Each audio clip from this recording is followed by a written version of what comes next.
Halo semua, salam sejahtera Malaysia. Selamat datang ke channel Fels Lifestyle. Tuan-tuan dan puan-puan yang dihormati sekalian, sebelum ini Malaysia digemparkan dengan sebuah gerakan ataupun plot untuk menumbangkan Datuk Seri Anwar Ibrahim untuk menggulingkan Perdana Menteri. Namun tuan-tuan dan puan-puan semua, apa yang kita tahu, sehingga hari ini Datuk Seri Anwar Ibrahim masih kukuh memimpin negara sebagai Perdana Menteri Malaysia. Jadi tidak lari memang banyak yang akan membuat spekulasi. Baru-baru ini juga Perdana Menteri Datuk Seri Anwar Ibrahim telah membuat pengakuan di mana beliau berkata memang terdapat konspirasi untuk menjatuhkan kerajaan. Hari ini tuan-tuan dan puan-puan semua, dalam sebuah ulasan baru, sebuah lagi berita yang panas luar biasa, di mana seorang pemimpin dari Bersatu telah membuat satu kejutan dengan mendedahkan sebuah ataupun satu angka, yaitu 126. Nah, ini menjadi teka-teki ramai orang. Bahkan pemimpin Bersatu tersebut juga berkata bahwa dulu pun Datuk Seri Anwar Ibrahim pernah berkata tentang angka. I have the numbers. Jadi tuan-tuan dan puan-puan semua, akhirnya dalam satu artikel dari Malaysia Kini, angka 126 ditulis pemimpin Bersatu menimbulkan teka-teki. Oke, baik saudara-saudara, tuan-tuan dan puan-puan. Sebelum saya meneruskan isu panas ini, saya meminta jasa baik Anda untuk bantu channel ini dengan menekan butang like. Anda juga boleh share video ini kepada ramai orang dan tekan butang subscribe, sebab subscribe itu percuma. Oke, baik, kita teruskan ulasan panas ini.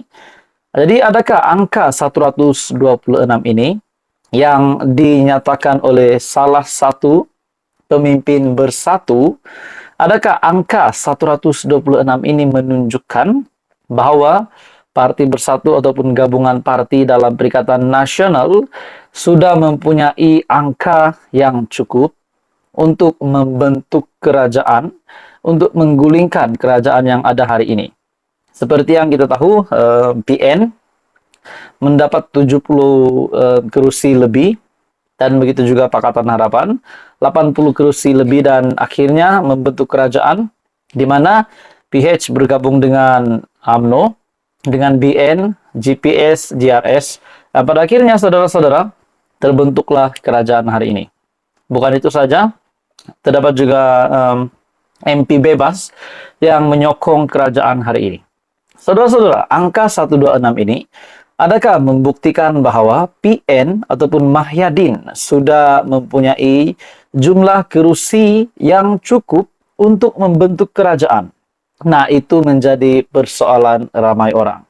Dalam artikel ini, tuan-tuan dan puan-puan semua, angka 126 yang ditulis oleh Ahli Majlis Pimpinan Tertinggi MPT Bersatu Muhammad Faiz Naaman menerusi Facebooknya semalam menimbulkan teka-teki mengenai apakah sebenar yang dimaksudkan. Muhammad Faiz bagaimanapun tidak menjelaskan sekiranya angka 126 itu adalah merujuk jumlah ahli parlimen atau sebaliknya. Wartawan tanya pasal 126 tu. Saya sebut maaf, tiada komen. Just wait and see. Saya juga tak pernah cakap itu nombor apa kan. Tapi dulu Anwar Ibrahim pun selalu sebut I have the numbers. Saya ada angka, tulisnya dalam satu hantaran. Adakah ini bermakna PN benar-benar mempunyai angka yang cukup untuk membentuk kerajaan, mempunyai sokongan ahli parlimen yang cukup untuk membentuk kerajaan? Persoalannya yang seterusnya, tuan-tuan dan puan-puan semua, kalau benar PN telah mempunyai angka yang cukup untuk membentuk kerajaan sebanyak 126 kerusi, bermakna ada ahli parlimen dari kerajaan hari ini akan pindah ataupun lompat ke PN. Namun kita kena fikir juga undang-undang di mana dalam MOU yang sudah ditandatangani oleh gabungan kerajaan hari ini, pemimpin-pemimpin tertinggi kerajaan hari ini, di mana siapa sahaja ahli parlimen yang akan yang ingin mengundurkan diri dari kerajaan perpaduan dari kabinet ataupun dari menarik sokongan Datuk Seri Anwar Ibrahim akan mengosongkan kerusi. Adakah mereka sanggup untuk mengosongkan kerusi mereka dan mengadakan pilihan raya kecil? Persoalannya, sekiranya PRK diadakan, adakah mereka pula akan menang? Nah, tidakkah ini menjadi pening kepala lagi bagi ramai orang, terutamanya, confirmlah rakyat Malaysia yang pening kepala kalau PRU lagi. Kalau tiba-tiba banyak PRK. Tapi lagi kita pikir, kalau Perikatan Nasional hari ini yang mempunyai 82 ataupun 83 kursi, kalau tak silap, kalau Anda fasih ataupun Anda tahu kursi yang berapa angka yang sahih, Anda boleh komen di bawah.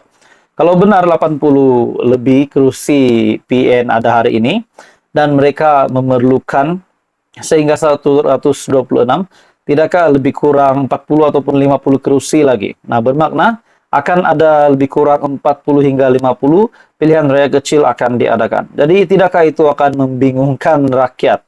Nah, tuan-tuan dan bapak semua, dalam artikel ini juga, Muhammad Faiz terus memuat naik satu tangkap layar pertanyaan wartawan berhubung angka berkenaan yang bertanya sama ada PN mempunyai jumlah yang mencukupi. Nah, apa yang mengejutkan pula tuan-tuan dan bapak semua, seperti yang kita tahu, Bernama juga melaporkan bahwa timbalan pengurusi Barisan Nasional, yaitu Menteri Pertahanan sendiri, Muhammad Hassan ataupun Tokmat, menafikan dakwaan terdapat ahli parlimen dalam kalangan parti komponennya terlibat dalam usaha menjatuhkan kerajaan. Nah, kalau begitu dari mana PN dapat kerusi kalau dari Barisan Nasional saja tidak ada kerusi yang menyokong Bersatu ataupun seluruh Perikatan Nasional? Adakah kerusi itu dari PKR, dari Amanah, dari DAP, ataupun GPS, GRS? Tapi yang kita tahu, sokongan GPS seperti apa yang dinyatakan oleh Timbalan Perdana Menteri Fadilo Yusof sendiri tidak akan terlibat pun kalau ada komplot menjatuhkan kerajaan. Nah, GRS pula bagi saya setakat ini belum menunjukkan akan memberikan sokongan kepada Perikatan Nasional kecuali mereka bergerak secara diam-diam. Nah, jadi saudara-saudara yang dihormati sekalian, apakah sebenarnya maksud angka 126 ini?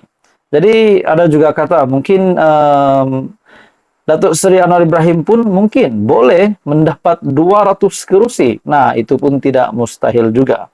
Jadi adakah ini bermakna kalau benar-benar sama ada gerakan menjatuhkan, menggulingkan Datuk Seri Anwar Ibrahim, menggulingkan kerajaan hari ini, akan berjaya oleh Perikatan Nasional? Adakah benar ada kerusi, ada beberapa jumlah MP akan menyokong PN?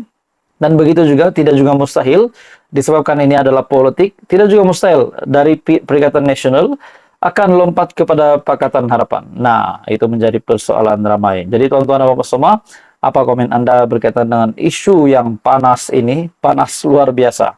Teruskan bersama di dalam channel ini. Sekian saja, jangan lupa tekan butang like, share, dan subscribe. Info padu, info hangat disediakan di dalam channel ini.